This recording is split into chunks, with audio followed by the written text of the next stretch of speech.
Good morning, guys. As usual here on Trending Now, TVC has a finger on the pulse. And if it's trending, we are definitely going to be talking about it on here. In our first story today, not so pleasant.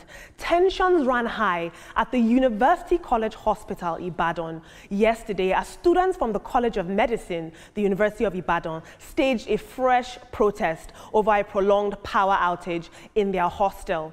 Now, the students are frustrated by the lack of electricity, and they barricaded the office of the chief medical director and shut down the hospital's entrance, and they caused hours of heavy traffic around the area.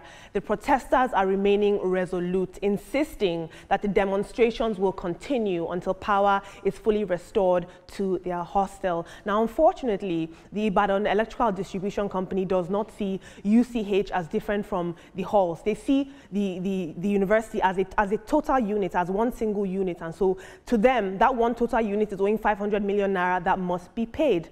I know earlier on the Minister of Power, Mr. Adelabu, he restored power to everywhere, to the hostels as well as the hospital, but now we're hearing that the hostels have been disconnected. I'd love to take some social commentary on this. This is photos, as you can see, from the protest.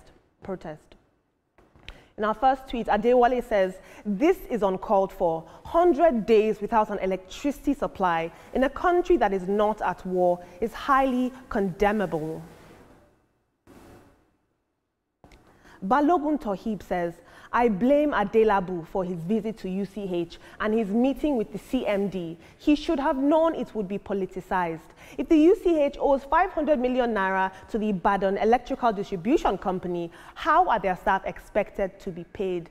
I don't think should the Minister of Power settle your debt. I don't think the honor should be on the Minister of Power." But let's take another tweet now. His meeting was heavily politicized, I will say that, and I hope that light is restored to them any moment now, because these students have to learn. In an increasingly digital age, we cannot understate the importance of power. In our next story, the Chief of Defense Staff,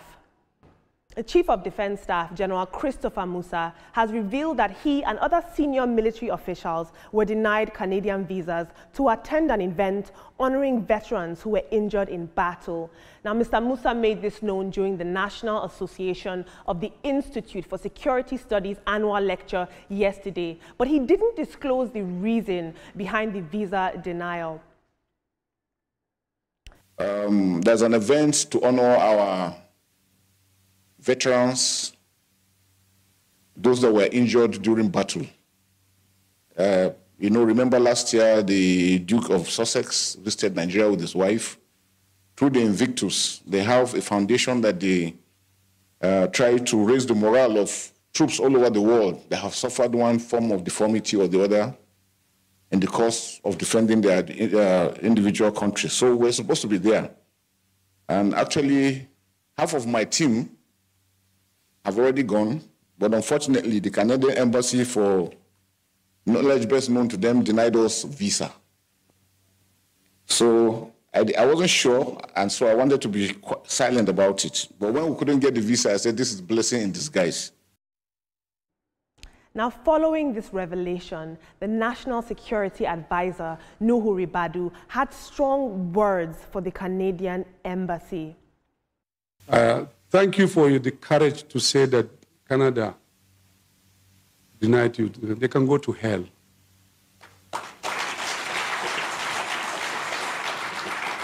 Even though it's painful, it's disrespectful, but we are people. We are strong. And I agree with you. We have to fix our country. We have to do it well. Yes, this disrespect is too much. So,